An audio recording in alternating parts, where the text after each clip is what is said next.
చంద్రబాబు నాయుడు గారికి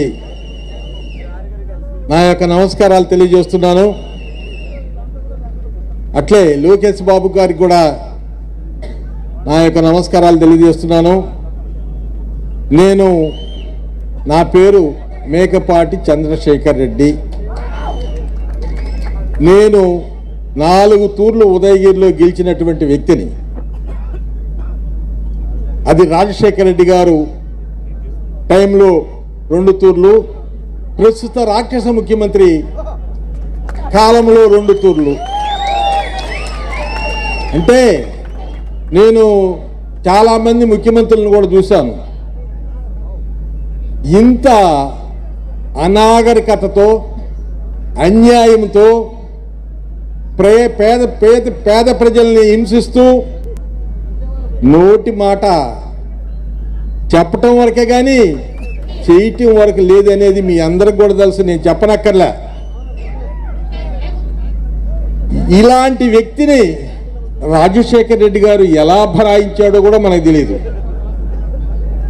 తండ్రి కొడుకుగా రాజశేఖర్ రెడ్డి గారి కుమారుడిగా మీరందరూ ఓట్లేశారు. చాలామంది ఇక్కడ ఉన్న వాళ్ళందరూ కూడా ఓహో రాజశేఖర్ రెడ్డి కొడుకు కదా, ఒక్క తూరి గెలిపిస్తాము, ఒక్క ఛాన్స్ అన్నారు.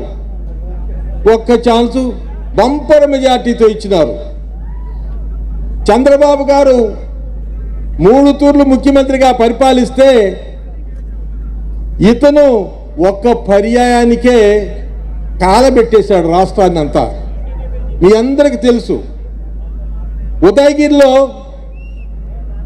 నేను తప్ప ఎవరు గెలవరయ్యా, నాకు టికెట్ ఇమ్మంటే నా టికెట్ని అమ్మేశారండి, అమ్ముకున్నారు. ఎంత గొప్పతనం చూడండి. నాకు తెలుగుదేశంలో కూడా మంచి స్నేహితులు ఉన్నారు. ఆ స్నేహితులు నేను బాగా ఉంటాము. వారు చెప్పిన ప్రకారం కథ నడిచిపోయింది. నేను ఈరోజు తెలుగుదేశంలో చేరాను. నాకు చాలా గౌరవం దొక్కింది. ఇక్కడ ముఖ్యమంత్రిగా ఆయన పాపం జగన్మోహన్ రెడ్డి గారిని, పేరు కూడా మర్చిపోయినానో నేను, జగన్మోహన్ రెడ్డి గారిని కలిసేదానికే ఛాన్స్ దొరికేది కాదు. ఆయన్ని కలవాలంటే బ్రహ్మదేవుడిని కలిసినంత, అంటే ఎట్లుంటుందో చూడండి కథ. అలాంటి వ్యక్తి, ఎమ్మెల్యేలకి రెస్పెక్ట్ ఇచ్చినటువంటి వ్యక్తి ముఖ్యమంత్రిగా ఇప్పుడు టికెట్లని అటు నుంచి ఇటు, ఇటు నుంచి అటు, మంత్రులు అన్నీ మార్చుకుంటున్నారు. ఎందుకు వచ్చిన కర్మ అది? పద్ధతి ప్రకారం పరిపాలన చేస్తే, పేద ప్రజలని ఉద్ధరిస్తే, రాష్ట్రాన్ని అభివృద్ధి చేస్తే నీకు అది పట్టేది కాదు కదా. అది చేతగాక, పరిపాలన చేతగాక డబ్బు డబ్బు డబ్బు డబ్బు అనే డబ్బాతో రాష్ట్రం నాశనం అయిపోయింది.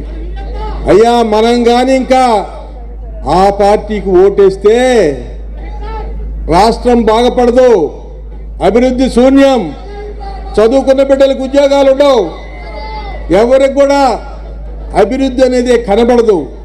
దయచేసి ఆలోచించి మనం ఖచ్చితంగా తెలుగుదేశం మళ్ళా చంద్రబాబు గారిని ముఖ్యమంత్రిని చేసుకోవాలి, రాష్ట్రాన్ని డెవలప్ చేసుకోవాలి.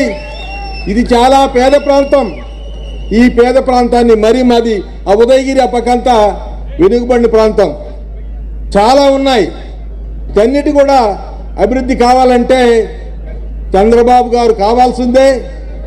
ఆయన ముఖ్యమంత్రి అయితేనే మన రాష్ట్రం బాగుపడుతుంది. ఆయన కూడా ఒక అవగాహన వచ్చింది, ఈ రాష్ట్రాన్ని ఎలా డెవలప్ చేయాలా, ఎట్లా మనం కష్టపడితే ఈ రాష్ట్రం బాగుపడుతుంది, రాష్ట్ర ప్రజలందరూ కూడా సుఖ సంతోషాలతో ఉంటారు అనే అవగాహన బాబు గారికి మెండుగా మనసుకు వచ్చింది. ఖచ్చితంగా ఈ పేద ప్రజల్ని ఆదుకుంటారు. మనం తప్పకుండా ఆయనకు అవకాశం ఇవ్వాలా, మంచి మెజార్టీతో గెలిపించాలా.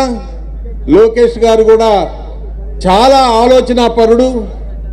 నేను లోకేష్ గారిని చూశాను, మాట్లాడాను, ఆయన పద్ధతులు కూడా చూశాను. ఏం తక్కువ మనిషి కాదు.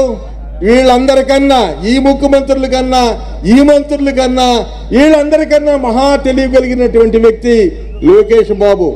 నేను చూశాను. నాకు అంతో ఎంతో మనిషిని గమనించే శక్తి కూడా ఉంది.